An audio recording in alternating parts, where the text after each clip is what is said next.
kami podcast Gen Z Merdeka. Merdeka. Di sini saya akan mengundang kedua teman saya, Sakti dan Ariel, untuk membahas tentang sidang BPUPKI. Apakah kalian tidak penasaran? Ayo simak bersama. Oke teman-teman, ternyata bintang tamunya kita tuh sudah sampai di Hai Sayang terlambat. Ya memang, bisa kita lihat mereka. Jangan marah, terlambat. Baru 5 menit lalu. Baru 10 jam yang lalu. Oke. Kamu kabar baik? Baik, sangat-sangat baik. Sehat sekali. Sehat, sangat-sangat sehat, very sehat. Kamu kostumnya berbeda sekali. Kenapa Ariel ikut saya? Terus atau memang hostnya di sini dia kak? Sibuk. Aduh, ini karena kurang komunikasi tadi, karena kami juga ada kesibukan. Teman-teman, menurut kamu yang hostnya siapa di sini atau ya ini Sakti. Oi Sakti.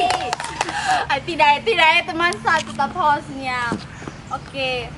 Kamu kenapa senyum Ariel? Ada ingat sosok apa gitu Ariel? Ceritakan. Lanjut ya. Oke, kayaknya Ariel sedang berbunga-bunga ya teman. Oke, kita ini kan sedang membahas tentang BPUPKI, ya toh kita penulis BPUPKI. Siapa teman? Pengurusan jarang juga ikut les, toh saat tidak terlalu mengerti apa latar belakang dari BPUPKI. Nah, yang latar belakang itu bentuknya BPUPKI itu pada saat itu posisi Jepang itu sedang terdesak karena perang Asia Pasifik.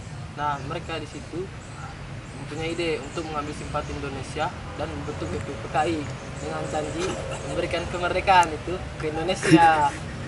Itu mereka. Sabar dulu. BPUPKI ini kepanjangannya apa? Badan Badan Penyelidik Usaha Persiapan Kemerdekaan Indonesia. Aduh, Nah, sebenarnya itu BPUPK saja, tidak ada Indonesia. Terus ini tujuannya, tugasnya mungkin kamu tahu kan? Untuk tujuannya itu jelaskan.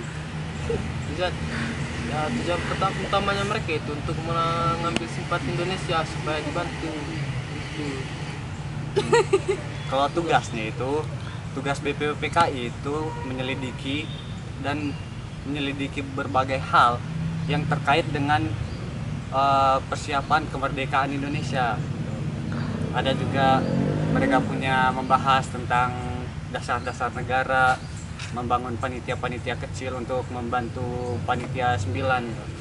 Oh, bahas tentang mereka itu ini apa kak? Panitia 9 ini kak?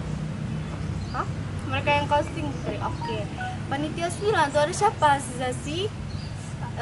Seingatnya saya itu ada Insinyur Soekarno sebagai ketuanya, terus ada Muhammad Hatta sebagai wakil, terus aduh siapa lagi? Teman-teman kamu tahu kah?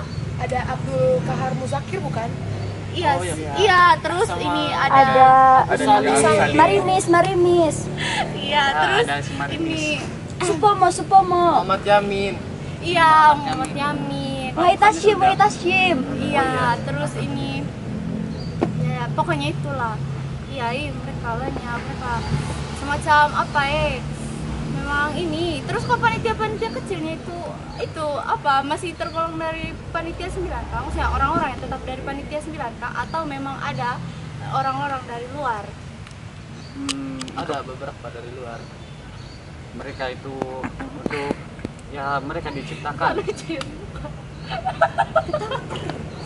Aduh, jangan terlalu tegang kak teman-teman. Lihat kamu nih untuk kita tidak pernah ada hanya sial kita tidak ada kopi di sini Habis sudah gorengan. Gorengan juga udah habis. sudah. Masih lapar. Oh sebentar ya, habis ini baru teman-teman. Kamu saksinya nanti kita beli makan. Terus apa?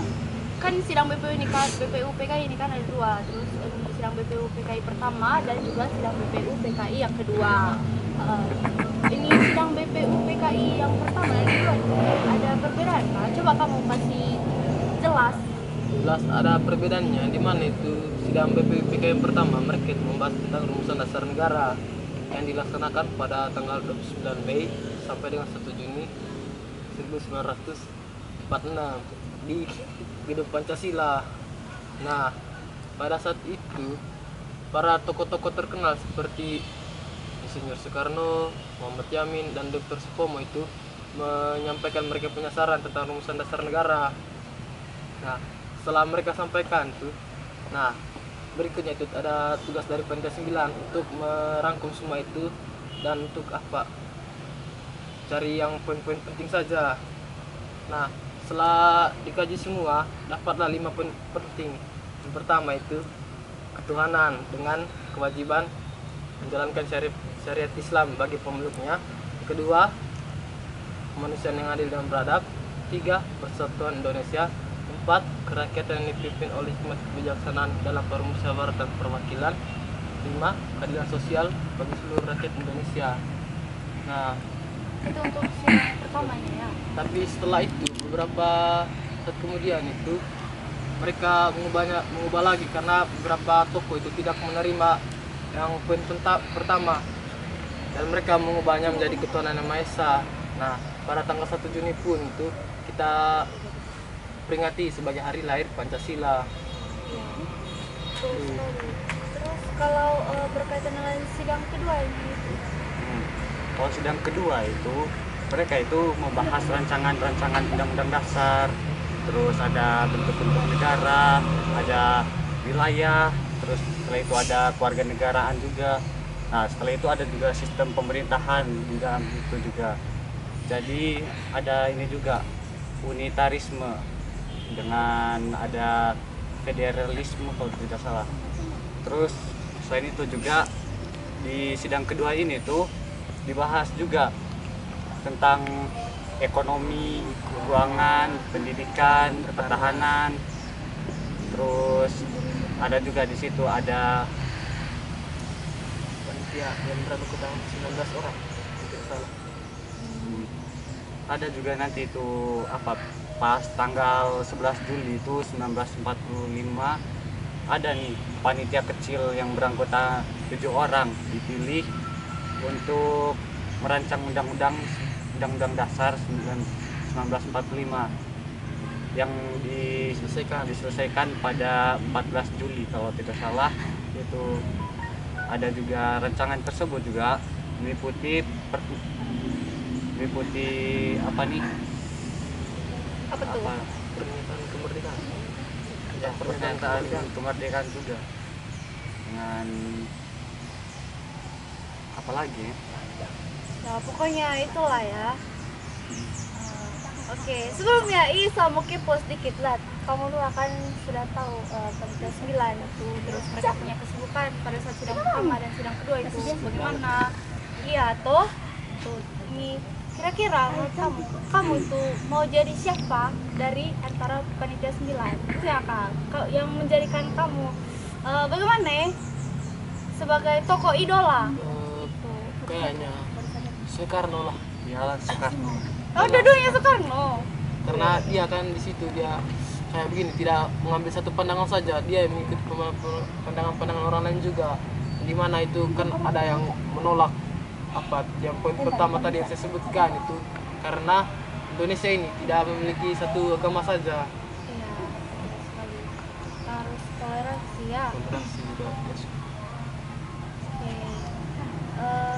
Kesimpulan dari kalian tuh seperti apa sih? Maksudnya, adakah poin-poin penting untuk pelajar seperti kita yang diambil dari ini sidang BPU PKI untuk masa depannya kita, atau bahkan untuk teman-teman juga yang menonton gitu? Kesimpulan Santai aja lah. Senyum dikit lah Pak.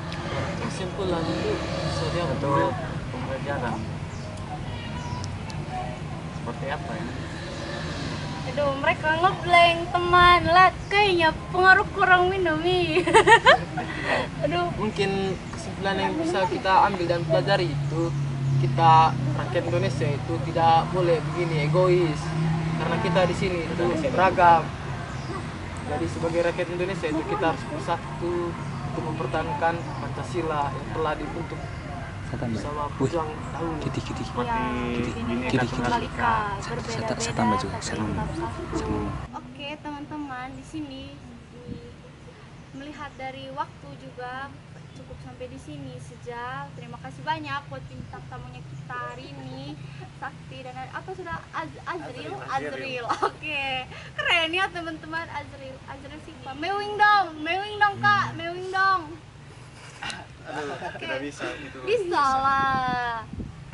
Oke, closingnya kita coba mereka akan nonton ini podcast, harus wajib, pokoknya harus. Oke, silakan. Jangan lupa nonton ya, Gen Z Merdeka. Langsung kasih. Oke teman-teman, suara lumba-lumba. saya ini sudah terlambat dan dorang telepon spam saya. Sumpah saya sudah tersanggup. Ini kalau dia, ya Azrael tuh kita bintang tamu, tolong lah kasih tunggu pada lagi. oke, saya terlambat. Tuhan Yesus, tolong. Ya, coba mereka sudah datang. Tuhan Yesus, oke begitu selalu teman.